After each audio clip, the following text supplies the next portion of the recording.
Droit, aux confins du droit et de la morale. J'ai dit que le mot ius est polysémique, son sens tendit à se modifier sous le régime impérial. Il est grevé d'incertitudes. Le terme de justice, dikaiosune, disait Aristote, est naturellement équivoque. Il peut signifier non seulement la justice particulière, justice au sens strict, mais la justice générale, qui est la somme de toutes les vertus, le service de l'ordre total, de l'harmonie universelle et l'observance de toutes les lois morales. Justice légale. Cette signification confuse du terme dikaiosune ou du latin justitia ne manqua pas de déteindre sur ius, évoquant alors l'ordre du monde de l'humanité tout entière. Ainsi, quand les juristes romains parlent de ius naturale, ils usent rarement de cette expression qui paraît les embarrasser. Elle désigne, selon le digeste, ces quelques institutions communes à tous les êtres animés, bêtes y comprises. On ne saurait en extraire des droits de l'homme, mais pour d'autres juristes romains, elle put évoquer les devoirs de la morale universelle. D'un majeur intérêt pratique est le ius gentium. Une fois constitué l'Empire, les Romains se donnèrent mission d'y instituer partout un ordre judiciaire. C'est une besogne qu'ils accomplirent de façon diverse. Ainsi, le concept de ius gentium est très incertain. Dans le titre 1 du digeste, il est défini droit commun aux nations humaines. Co gentes humanae utuntur.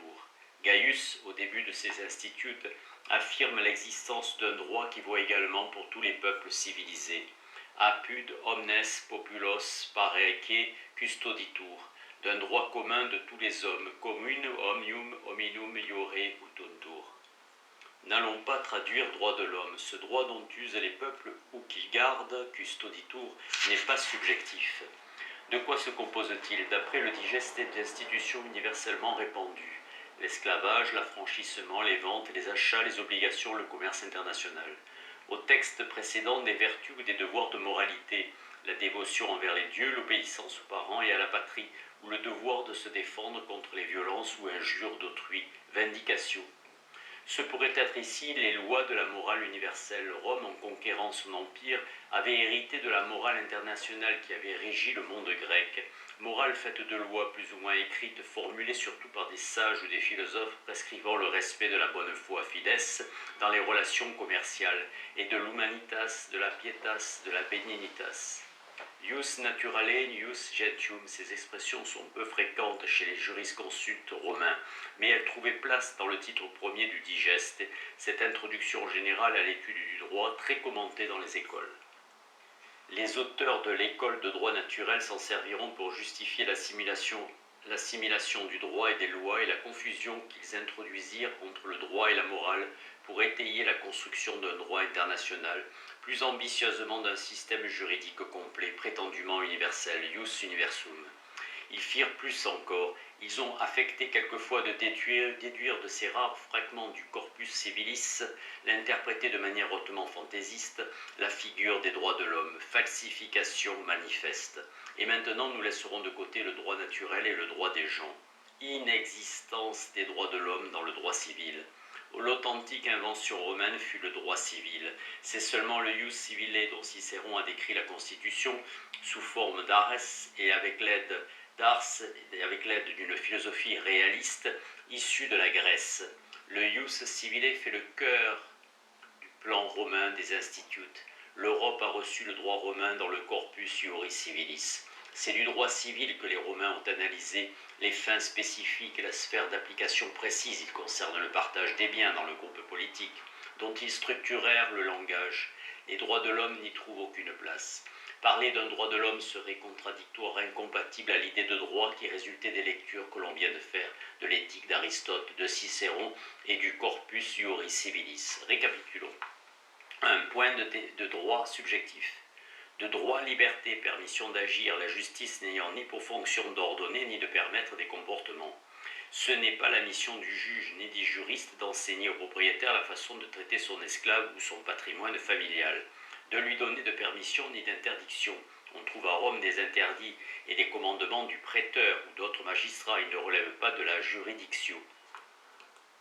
Le droit est une science tournée vers les choses, recherche d'un milieu dans le partage entre citoyens, des choses extérieures, y compris les incorporelles, charges, honneurs, obligations.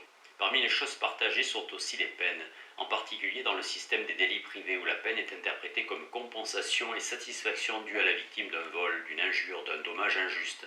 Il en va de même lorsqu'une loi publique intervient pour sanctionner une faute morale par une punition. On a recours au juge.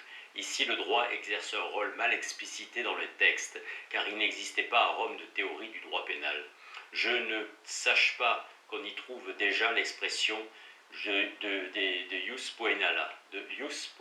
poenal.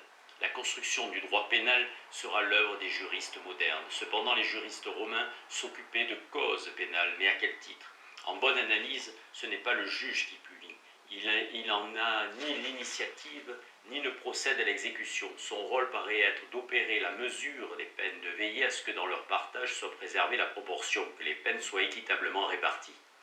Le droit que le juge attribue à chaque justiciable, une fois sa mesure effectuée, terme, aboutissement des efforts de la jurisprudence, est toujours une sorte de quotient, le produit d'une quasi-division des choses. Les choses extérieures sont l'objet de partage, et sur ces partages, de procès. En face du juge, il y a toujours une pluralité de plaideurs, jamais un homme seul, un sujet unique. Il serait temps de se débarrasser de la notion du sujet de droit. Il est légitime de parler de sujet en morale si la morale a pour objet des comportements. Les actes que la morale ordonne ou qu'elle interdit d'accomplir ont effectivement des sujets. Le droit ne connaît pas de sujet, seulement des attributaires. Ou, suivant la définition qu'en donnait Hering, suivi par Hoffeld, ferons-nous du droit l'avantage de l'individu? Tels sont les droits de l'homme substantiels des déclarations, la vie, la santé, le travail ou bien la chose matérielle dont notre code civil confère au propriétaire une jouissance impartagée. On vient de constater chez Gaius que le ius qui m'est attribué peut constituer pour moi une charge, un passif autant qu'un actif, et le plus souvent une mixture de l'un et de l'autre. Ainsi sont les choses concrètement. L'obligation est un rapport synalagmatique impliquant pour chaque partenaire tout à la fois créance et dette, l'hereditas et mélange d'actifs et de passifs. Qu'une maison vous soit attribuée signifie pour vous la toiture à refaire, l'impôt à payer, les assurances, une montagne de papiers à remplir. Elle comporte des servitudes. Vous n'en serez pas que bénéficiaire. Thomas d'Aquin, justifiant la propriété, disait que l'usage des choses privées demeurait commun. En tout cas, avait-elle à Rome une destination familiale, impossible de parler de droit en faisant abstraction des autres. Je ne sais pas pire aberration que d'aborder les questions de justice sociale à partir du point de vue du prétendu sujet du droit. Ainsi se comportent des avocats pour l'intérêt d'une des parties et qui tantôt n'ont à la bouche que les droits de l'accusé, tantôt des victimes. Telle n'est pas l'optique de la science du droit, la première maxime du juriste étant d'écouter l'un et l'autre. Audiatur et altera pares. De la dignité du travailleur, sujet du travail, une récente encyclique infère ses droits à la grève, au syndicat, au juste salaire. À moins que ces mots ne soient vides de sens, je tiens que les droits des travailleurs ne sauraient se comprendre qu'en rapport aux droits des patrons et compte tenu de la richesse totale du groupe. Malheureusement, nous en sommes là. Tous les syndicats, les femmes, les handicapés ont pris l'habitude de calculer leurs droits sur la seule considération narcissique d'eux-mêmes et d'eux seuls. Par cette voie déduite du sujet, l'homme est sans égard à la nature politique et sociale des hommes, naquirent les droits de l'homme, infini, bonheur, santé, droit de posséder une chose totalement à son seul profit, liberté parfaite. Voilà bien le point de vue du sujet, mais fausses promesses, intenables, irréelles, idéologiques. Ce ne fut pas une moindre erreur où ne tombèrent pas moins les juristes modernes de constituer les obligations juridiques par nature multilatérale sur des maximes de moralité subjective. Du devoir qu'aurait l'individu de tenir ses promesses, on déduisit le consensualisme et la liberté contractuelle du prétendu devoir de chacun de récupérer les dommages commis par sa faute. Une fausse conception de la responsabilité civile, article 1382. Toutes conséquences qui se sont révélées intenables. Sur les notions du contrat, la responsabilité dans l'article Métamorphose de l'obligation d'un critique de la pensée juridique moderne. De points de droit identiques pour tous les hommes, parce que le droit est proportion, to analogon, disait Aristote. Les latins aecum. Le juge proportionne les choses aux personnes. Qu'implique cette définition? Aristote avait observé qu'une proportion peut être égale, que dans certaines hypothèses, les droits des plaideurs sont équivalents. En cas d'échange, synalagma commutatio, les deux parties se voient attribuer en principe les mêmes valeurs. Rien n'empêche que dans le partage d'un patrimoine successoral, les parts des enfants ne soient égales ou que le droit n'assure aux Français, ne serait aucun sens pour l'ensemble de l'humanité, un minimum vital égal. Mais il ne s'agit que d'une fraction abstraite de leurs droits. Au total, les droits des uns et des autres seront essentiellement inégaux.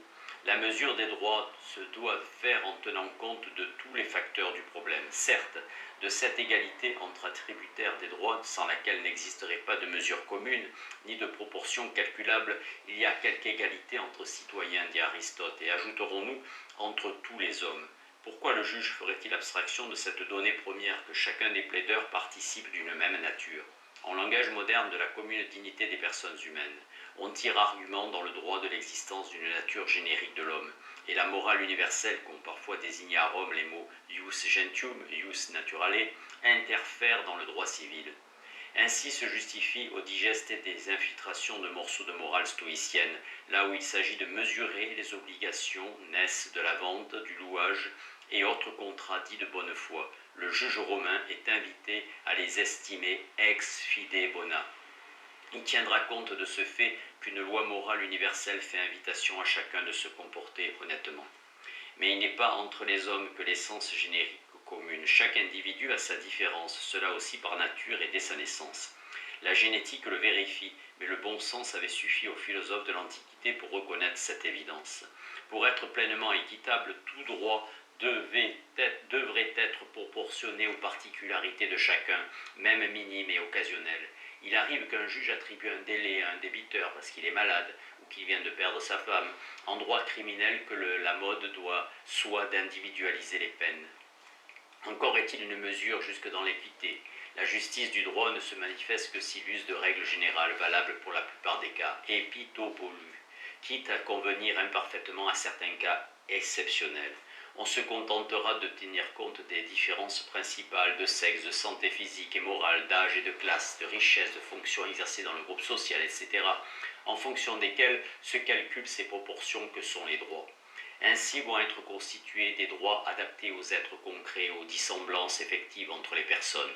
Le langage juridique ignore la personne humaine, il traite au pluriel des personnes, les prosopa, des stoïciens, des rôles multiples par définition, statut personnel, aut liberis sunt, aut servi, Gaius. Originairement, le mot latin liber désignait une condition juridique particulière, la science du droit n'ayant que faire d'une liberté métaphysique commune à tous les êtres humains. Il existe d'autres statuts, iura des personnes, dont le livre 1 de Gaius donne le catalogue, espèces d'étrangers, enfants, impubères, adultes, hommes sains d'esprit, fous et prodigues, chefs de famille, etc. L'inégalité est la règle. Le créancier ne saurait avoir le même droit que le débiteur, ni le criminel que l'innocent. Le droit qu'on prétendait induire de l'idée abstraite d'anthropos, de la seule nature générique de l'homme, ne serait qu'informe, inchoatique. À peine un embryon de droit. L'homme n'a pas de droit, n'est pas matière de la science juridique. Homo dans la langue juridique aurait plutôt le sens d'esclave. Seuls des hommes ont des droits divers. 3. Le droit n'est pas fait pour tous les hommes. Aristote avait démontré que l'art juridique pris au sens propre joue dans le cadre d'une cité, au sein du groupe familial, un art de distribuer les biens et charges extérieures, de déterminer la part de chacun, ius suum cuique tribuendi, manquerait de raison d'être, faute de part à déterminer. Dans la famille, on use ensemble de la maison et de la nourriture et de l'argent commun. Il s'y fait sans doute une distribution mouvante des biens et tâches, mais relevant de l'économie sans qu'il y soit besoin des services de jurisconsulte. Aristote écrit: le père de famille, la femme, les enfants et les domestiques ne sont pas suffisamment autres pour nécessiter du vivant du père la définition de leurs droits. Devons-nous tenir aujourd'hui ces analyses pour périmer, quand même les familles modernes n'ont plus l'extension de celles de l'Antiquité, encore que la philosophie individualiste moderne se soit acharnée à leur destruction, les communautés familiales demeurent une réalité. Quant au rapport entre les cités, ils n'offriront pas davantage matière à mesure des droits. Entre un Athénien, un Perse, un Nubien manquerait une commune mesure. Il ne s'y trouve pas cet élément d'égalité que nécessite une proportion. Autre explication. Pour accéder à l'existence, il faut que le droit de chacun soit tout au moins déterminable. Or, cette besogne est suspendue à des conditions présentes dans un groupe politique déjà constitué et qui manque ailleurs. Toute solution de droit présuppose une recherche dont le point de départ est l'observation. Il faut qu'un partage des biens et des charges se soit déjà spontanément réalisé au sein du groupe sur la base duquel on discute. Une procédure dont les lois auront posé les fondements, la présence d'organes judiciaires, un corps d'experts qui guide le juge, des règles et définitions qui sont l'œuvre d'une jurisprudence. Last but not least, des autorités judiciaires, toute recherche dialectique se clôt par une décision. Il faut un juge pour mettre un terme autoritairement à la controverse.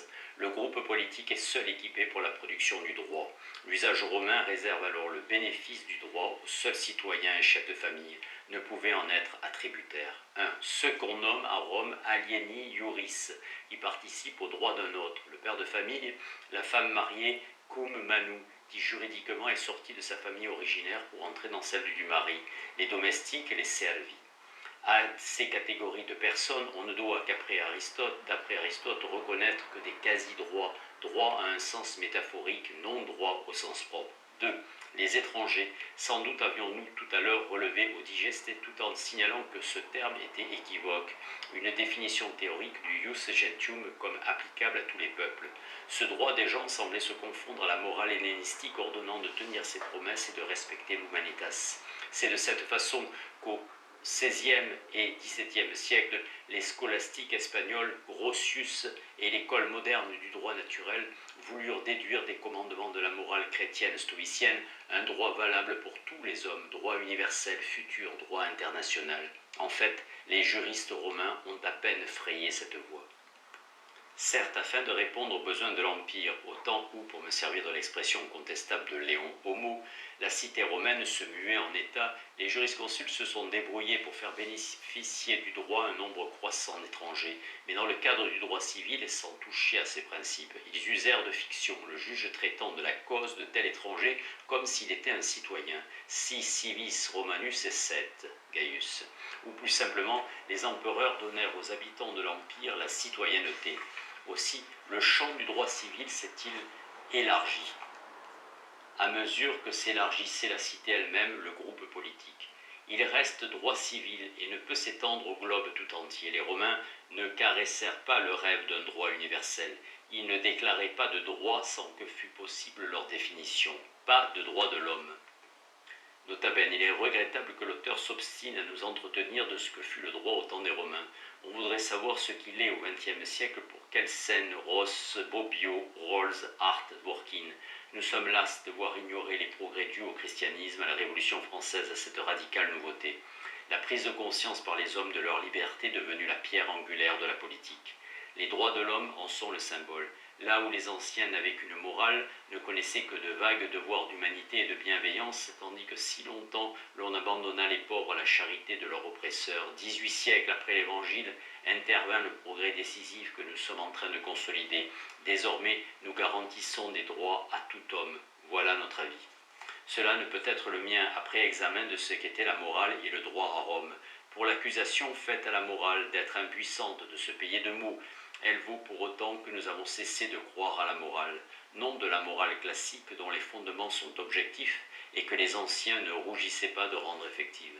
Peut-être une morale imposée ne s'accorde plus aux idées présentes. Le lecteur répugne à l'idée d'un ordre moral, tant l'ont durci certains courants traditionnalistes et cléricaux des temps modernes, d'une morale publique contraignante et législative revêtant la forme de loi. Aussi avons-nous retourné le langage ancien, situant d'un côté les lois contraignantes, maintenant assimilées au droit, de l'autre une morale pure, procédant de la conscience subjective et libre de chaque individu. Rousseau et Kant nous ont conquis. Loin de moi l'intention de blasphémer contre la conscience et la liberté de chacun dans le choix de sa conduite. Antigone déjà l'avait proclamé et tous les grands philosophes grecs aussi. Les pères de l'Église, les théologiens et la philosophie kantienne eurent le mérite d'analyser ce rôle de la volonté libre dans la vie morale. Mais il est une source supérieure dont sortent à la fois la voix de la conscience et cette morale collective qu'ont découverte aujourd'hui les sociologues, psychologues et psychanalystes. Personne ne s'est jamais passé d'une morale hétéronome. Impossible de nier l'existence d'un contrôle social, et la vie commune devient impossible si les devoirs moraux ne sont pas rendus efficaces par des procédés qui ne sauraient se confondre avec ceux du droit. Quant à traiter de gains substantiels pour l'humanité, la substitution au système ancien des devoirs des droits de l'homme, c'est une plaisanterie. On l'a constaté dès le premier chapitre, ne sont en fait assurés aux hommes ni les droits de l'homme universels des Nations Unies, ni ceux de la déclaration préparée par Senghor à l'intention des Africains. Elle ne manquera pas de leur promettre le travail, la santé, la culture, la démocratie, mais ces promesses ne seront pas tenues. Ces textes sont de la littérature et pas de la meilleure qu'ait produite Senghor. Non, si je viens de me permettre contre les conseils de l'éditeur ce retour sur l'Antiquité, ce n'était pas manie d'historien. Le langage hérité de Rome était mieux forgé et moins illusoire. 1. Les juras, ces portions de choses ou de gouvernement de choses ou d'obligations, étaient des droits authentiques, effectivement dus. Mais comme ils ne pouvaient être dus qu'à la condition d'être délimités par une procédure judiciaire au sein d'un ordre politique, seulement droit civil. 2. Quant aux devoirs moraux que les lois prescrivent, ils peuvent être universels, mais alors leurs formules sont vagues, et les imposer ne va pas sans une forte part d'arbitraire, que nous aurions tort de nous dissimuler. Quand vous signez un manifeste contre la cruauté des généraux turcs, cessez de vous prendre pour un juriste. 3. Pour les théories concernant la nature générique de l'homme, ce fut la gloire des philosophes grecs de l'avoir définie. Je tiens leur thèse pour mieux fonder que les solutions misérables du scientisme du XXe siècle et de la nouvelle droite. La dignité de l'homme est bien sûr l'un des facteurs que prend en compte le travail jurisprudentiel, un des arguments dont use l'avocat. Mais il serait absurde d'inférer de cet unique facteur ce qui constitue la matière de l'art juridique, parce que les hommes se les disputent les droits concrets de chacun par rapport aux autres. Comment donc tant d'autres illustres des époques modernes et contemporaines en arriveront-ils à faire avaler au public une opération impossible ?